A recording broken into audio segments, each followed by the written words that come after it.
Our company is specialized on cloud and cloud security. Especially we are attacking the cloud. So we help our customers to basically find blind spots in their cloud security. So we can execute very easily an internal ransomware attack, or we can attack the AI, see if it's vulnerable against data poisoning, or LLM jacking, the whole infrastructure. Very focused on that.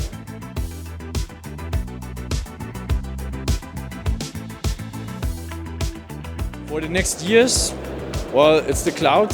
It's here to stay. I think we see that very big companies are moving into the cloud, especially telcos, because they have to, out of requirements like visibility on their data points.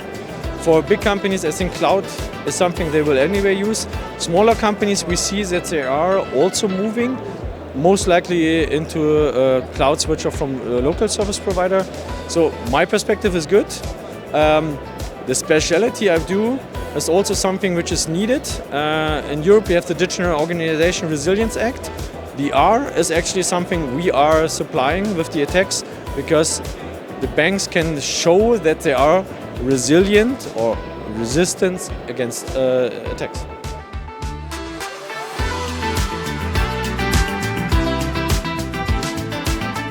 I would say there's one of the challenges, or something I see, is consolidation of the market, which is good.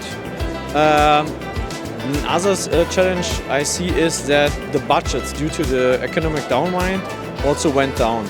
So that means the price sensitivity of our customers is there, and you always have to take that in your mind when you do an offer. Nevertheless, the compromise on the quality in the cybersecurity sector is, I would say, lower. Because if you already had a ransomware attack, that's something you don't want to have again.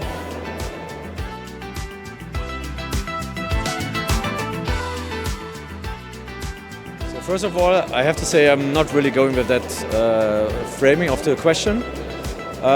Yes, startups are smaller than bigger guys, but you have to pick your battleground. Yeah, sure, I'm not delivering a full service suite like Palo Alto does or like Wiz and Orca do. I don't have to. Because the spot we have is we help our customers to get the clarity if their Palo Alto, if their Wiz, if their Orca is configured correctly, yeah, and how to configure it correctly. So I'm helping actually someone who had already spent $1 million on an American or Israeli product to configure it in a way that they don't get ransomware. So again, I can't really 100% be d'accord with that question.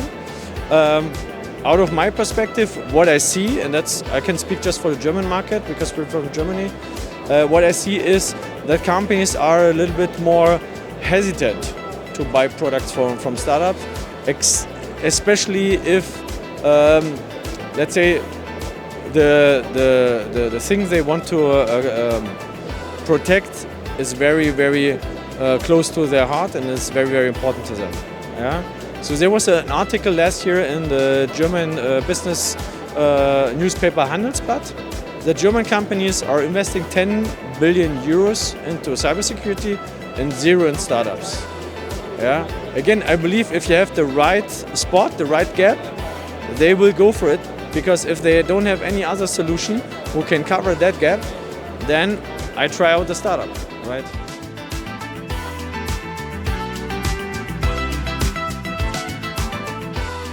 Well, that's a good one. So there's a European Innovation Council which helps with, let's say, development of deep tech and special technologies. For my mind, it's too complicated, the whole process.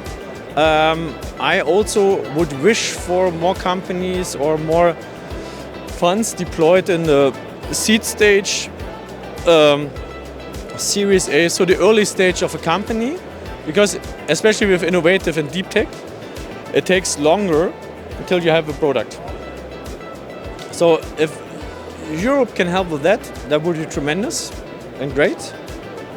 In Germany, for instance, we have a program called Startup Connect, Startup Secure, where you can get quite a high amount of money to basically bring your product from first early stage into productive stage.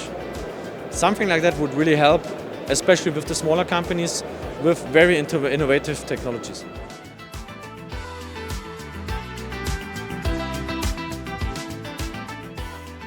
Maybe to specify that a little bit.